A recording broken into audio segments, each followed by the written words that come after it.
The Pacers game versus the Mountain, a boy's desire for ordinary friendship. I have always believed that the most dangerous desires in a child's life are the ordinary ones. The transcript brings me back to that belief with a force that still surprises me. Alex does not want a grand adventure. He does not want the mountain, the yodeling, the waterproof gear, the carefully engineered father-son spectacle. He wants to sit in a noisy arena with other 12-year-old boys and watch the Pacers play basketball. The request is so simple it almost disappears under the weight of everything Nick has already prepared. Yet simplicity is precisely what makes it lethal. Ordinary friendship is the one thing a part-time father cannot schedule, cannot purchase, cannot turn into evidence that he is still necessary. I remember the exact temperature of that desire. There was a season when my own father planned a camping trip that required new boots, a compass and a shared tent. I wanted instead to spend the Saturday at a friend's house where we would do nothing more remarkable than ride bicycles until the streetlights came on. The gap between those 2 afternoons felt at the time like the difference between being loved and being managed. Alex stands in that same gap. The transcript lets us overhear the private conversation he has already been having with Barbara, the way he tests the sentence "I wanted to go to the Pacer game tomorrow" as if it might explode. He knows the sentence is dangerous. He knows it will be heard not as a preference but as a rejection. Barbara's response is practical and slightly world-weary. She has lived through one broken home and is now watching another unfold in real time. Her advice is to tell the truth, to act like an adult, to stop capping out. The language is pure early 80s adolescence capping out, being honest, taking responsibility for one's own feelings. Yet beneath the advice sits a quieter recognition that honesty in this family is never free. Every true sentence carries a surcharge of guilt. Alex understands the surcharge. He has already begun calculating how much of it he can afford. The transcript records him considering the white lie, claiming a cold, inventing an obstacle before Barbara steers him back toward the harder path. I have walked that path. I have stood in rooms where the easier lie glowed like a small warm light and the truth waited in the darker corner, heavier and more necessary. What moves me most is the way the desire for ordinary friendship is framed as almost selfish. In the economy of the divorced family, the child's time belongs first to the parent who has the fewer days. The weekend is not neutral territory, it is contested ground.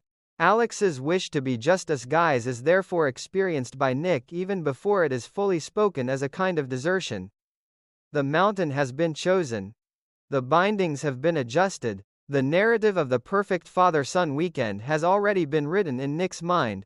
Against that narrative, the Pacers game appears almost trivial, a childish preference that should yield to the larger project of bonding. Yet, the trivial is exactly where real life happens. The arena, the noise, the shared bag of popcorn, the unscripted jokes between boys who do not have to perform gratitude, these are the materials of a self that is not primarily defined by the divorce. I keep returning to the moment when Barbara offers the Pacers t-shirt as a kind of consolation prize. The gesture is both kind and slightly desperate. If the mountain cannot be refused, perhaps the mountain can be made to include a fragment of the desired ordinary world. Alex tries the shirt on under fluorescent light and feels immediately the absurdity of the performance. He has no hair on his chest. He feels like a plucked turkey. The physical comedy is light. But the underlying exposure is not. A boy's body is being conscripted into a story that does not quite fit. I remember the particular shame of being asked to model enthusiasm for a gift that was never requested. The body knows when it is being used as evidence. Alex's reluctance is not ingratitude, it is the body's quiet insistence on remaining unscripted. The social codes of the early 1980s make the situation even more intricate. Boys were still expected to want the outdoor adventure, the test of endurance, the masculine initiation that a ski trip represented. Basketball with friends, by contrast, could be dismissed as mere recreation, something that did not build character in the same visible way. Nick has absorbed that hierarchy without quite examining it. The mountain is serious. The arena is optional. Alex's preference therefore reads to the father as a failure of seriousness, a turning away from the project of becoming the right kind of son. I have felt the pressure of that hierarchy in my own bones. There were years when I performed interest in activities I did not love because the performance seemed required to keep the fragile weekend from collapsing. Schneider's entrance with his absurd inventory of gear only heightens the contrast. The woolen socks, the compass, the splints, the flashlight, the snowball rackets, the Swiss songbook, each item is a small monument to the idea that father-son time must be equipped armored turned into an expedition. Ordinary friendship requires no such armor. It requires only the willingness to be unremarkable together. Alex already understands this. He has tasted the freedom of afternoons that do not need to justify themselves. The mountain by contrast arrives pre-justified, already heavy with meaning. The weight is what he is trying gently to refuse. When the conversation turns to the sensitive nature of Nick's feelings, the soufflé that fell the tears over a suggested trip to McDonald's, the transcript reveals the emotional climate in which Alex has been living. The father is fragile. The father's feelings must be protected. The child's desire must therefore be filtered, softened, delayed or abandoned. Barbara's final word is that she would tell him that honesty is possible, that the conversation should happen tonight. Yet, even as she offers the advice, the air is thick with the knowledge that the honesty will cost something. I recognize the cost. I have paid it. There is a particular loneliness that arrives after a child has told the truth and watched the parent's face change. The loneliness is not the absence of love. It is the presence of a love that cannot quite stretch to include the child's separate self. I linger over the small exchange in which another part-time father appears at the swap meet joking about trading children the way one trades used tennis rackets. The joke is meant to be light, a recognition of shared predicament, yet it lands with a quiet brutality. Children have become a kind of currency in the economy of divorce, objects to be scheduled, equipped, and occasionally swapped so that the adults can manage their own loneliness.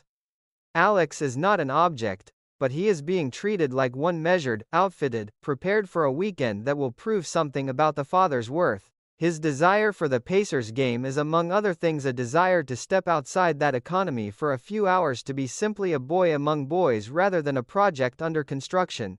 The transcript does not give us the full texture of Alex's interior life, so I supply it from the interior lives I have known, including my own.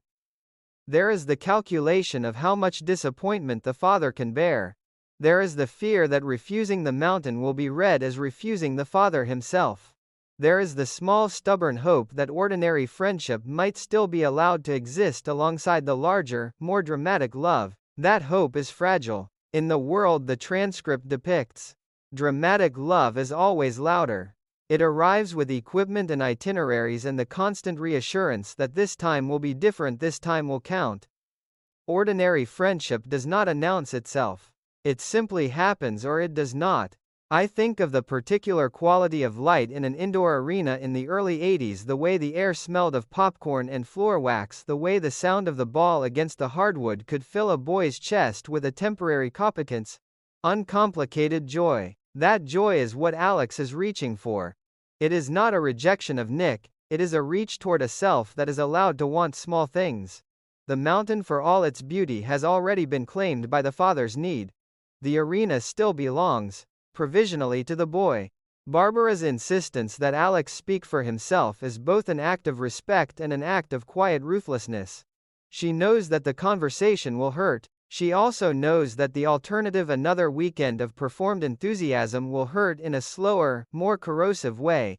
The transcript lets us feel the weight of that knowledge in the way she steers him away from the easy lie.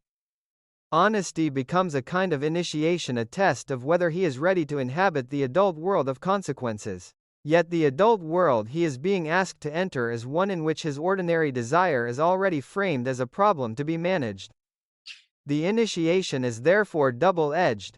To speak is to claim a self. To speak is also to wound the person who most needs that self to remain smaller, more grateful, more available. I close this second meditation with the image of Alex standing between two possible Saturdays. One is already equipped, already narrated, already heavy with the father's hope. The other is lighter, noisier, shared with friends who do not need him to be anything other than present. The choice is not really a choice. The mountain has the force of parental will behind it. The arena has only the quiet force of a boy's preference. In the economy of the divorced family, preference is almost never enough. Yet, the transcript allows us to sit with the preference long enough to feel its dignity. Ordinary friendship is not a lesser form of love. It is the form of love that does not require an audience. Alex already knows this. The rest of the weekend will be spent teaching the adults what he knows. The desire remains even as the machinery of the planned weekend continues to turn. I carry that desire with me the way I still carry the memory of certain unremarkable afternoons that no one thought to photograph or equip or turn into lessons. They were simply lived. That is what the Pacers game represents, the chance to live a few hours without the constant awareness that one is being loved under difficult conditions. The mountain cannot offer that. The mountain is already a monument. The arena is still provisionally a place where a boy can disappear into the crowd and for a little while not have to be anyone's project.